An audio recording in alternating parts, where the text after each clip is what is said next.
আমাৰ গাঁৱৰে দুই তিনিজনমান দাদাগিৰি হৰিশনাথ মেইন তাৰমানে মোক মাৰিব আহিব কৈছিল। কেইজনমান গাঁৱৰ মানুহে ডাকাই হেনে মোক ৰাতি 9:30 মাতিব আহিছে, বোলে যাব লাগে ছেক্ৰেটাৰী প্ৰেচিডেণ্ট আমিতো বনাইছোঁ, তাত কিবা তই ৰিজেন দি আহিবি আৰু কি। হাৰাশাস্তি কৰি আছে, তোৰ গাখীৰ বন্ধ কৰি দিছে। তাৰপিছত আমি চেল্ফ হেল্প গ্ৰুপবিলাকত মিটিং কৰোঁ, আমি মাটি কিনি মহিলাখিনি ৰেজিষ্টাৰ কৰি আমি গাঁওখনৰ কিবা ডেভেলপ বিচাৰোঁ। কিন্তু আমি যদি আজি আমি নিজে যদি হাৰাশাস্তি হওঁ, সাধাৰণ মানুহৰ অৱস্থা কি হ'ব? 2022 ৰিটায়াৰ আছোঁ, 26 বছৰ কৰি মই EME ক'ৰত আছিলোঁ। তাৰপিছত অহাৰ পিছত 2-3 মাহ পিছত মই আমাৰ যে কালি কমিটি আছে ডিএজিৰি নাথ যোগীৰ, তাত মই প্ৰেচিডেণ্ট আছিলোঁ। প্ৰেচিডেণ্ট থাকাতে মোৰ মা দেউতাৰ নামত এটা মন্দিৰ বনাই দিছোঁ, কালী মন্দিৰ। গৈছে 3-4 লাখমান, ইমানখিনি গৈছে। তাৰপিছত যেতিয়া অ'পেনিং কৰিবৰ কাৰণে মুকলি কৰিবৰ সময়ত মইতো মাতা নাই, আমাৰ যিখিনি মহিলা আছে মহিলা কমিটিয়ে থাম্পা ছাৰক, লৰেন ছাৰক আৰু থাম্পা ছাৰক মাতিছিল। পাছত কিবা কাৰণত লৰেন ছাৰে আহিব পৰা নাই, তাৰপিছত থাম্পা ছাৰে আহিছিল।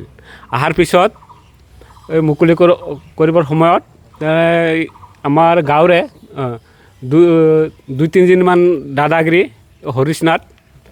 হৰিশনাথ মেইন তাৰমানে মোক মাৰিব আহিব কৈছিল। পিছতে আমাৰ দাদা ৰঘুনাথ তাৰপিছত টানি আনিছে ইয়াক, মোক মাৰিব পৰা নাই। এনেকুৱা কৰি তাৰপিছত আৰু থাম্পা ছাৰে 5,000 মান টকা দিছিলে এই মহিলাখিনিক। তাৰপিছত মহিলাখিনি দিয়েতে কৈছে আমি আনিছোঁ, আমিহে পাম টকাখিনি।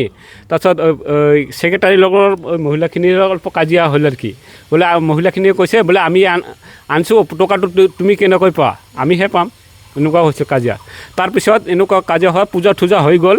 হৈ যোৱাৰ পিছত মই ক'লে এনেকুৱা কিবা মই নাথাকোঁ। তাৰপিছত মই নাথাকোঁ কৰি আৰু মিটিং চিটিং পূজা চূজা হৈ যোৱাৰ পিছত মিটিং চিটিং মই ডাকা নাই। পিছত সিহঁতে কেইজনমান গাঁৱৰ মানুহে ডাকাই হেনে মোক ৰাতি 9:30 মাতিব আহিছে, বোলে যাব লাগে ছেক্ৰেটাৰী প্ৰেচিডেণ্ট আমিতো বনাইছোঁ, তাত কিবা তই ৰিজেন দি আহিবি আৰু কি। তাৰপিছত মই যোৱা নাই, বোলে মই য'ত মোৰ সন্মান নাই আৰু য'ত কিবা মোৰ কিবাৰ কাৰণে মই যোৱা নাই। তাৰমানে মোৰ যিটো সন্মান নিদিয়ে তাত যাই কি হ'ব? মোকে মোৰ লগত কাজিয়া কৰে, মই প্ৰেচিডেণ্ট, মোৰে কথা নামানে। তাৰপিছত মই যোৱা নাই। পিছত সিহঁতে ছেক্ৰেটাৰী প্ৰেচিডেণ্ট পাতিছে।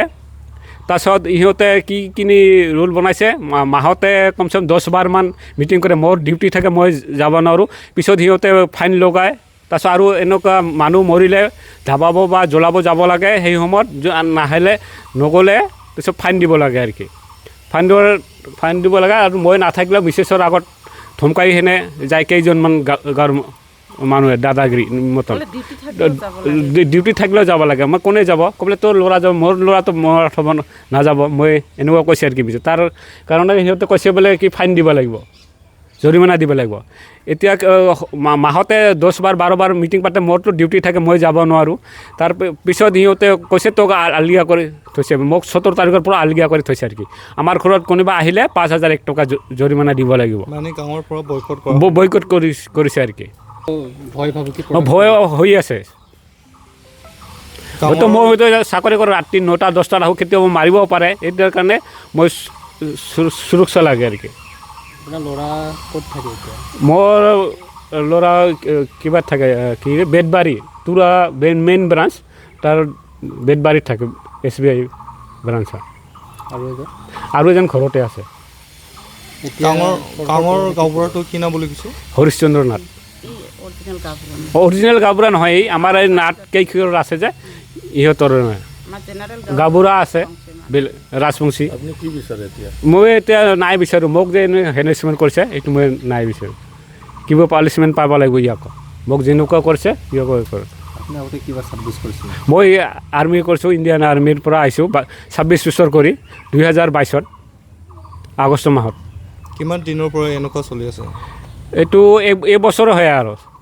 মোৰ হাজবেণ্ডজন যাতে ন্যায় পায়, কিয়নো একো দোষ কৰা নাই আৰু আমাক ন্যায় লাগে, মই এইখিনি জানো। আপোনালোকৰ নিৰাপত্তা লাগে? নিৰাপত্তা লাগে আৰু যিহেতু আমি গাঁওখনত থাকোঁ, গাঁৱৰ মানুহখিনিও আমাক লাগে।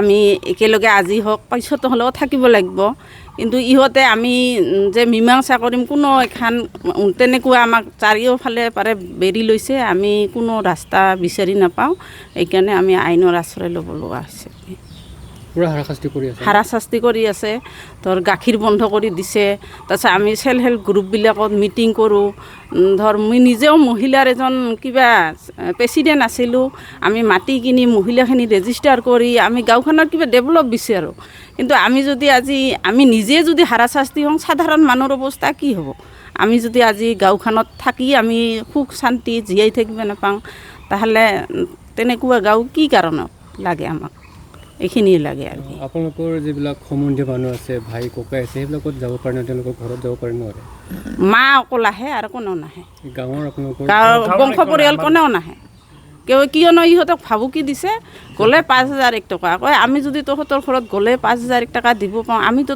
যুঁজিব নোৱাৰিম না এনেকুৱা কৰি ইহঁতে ভয় খাই না নাহে নহ'লে সিহঁতে আহিব বিচাৰে কিন্তু আহিব নিদিয়াৰ কাৰণে নাহে আৰু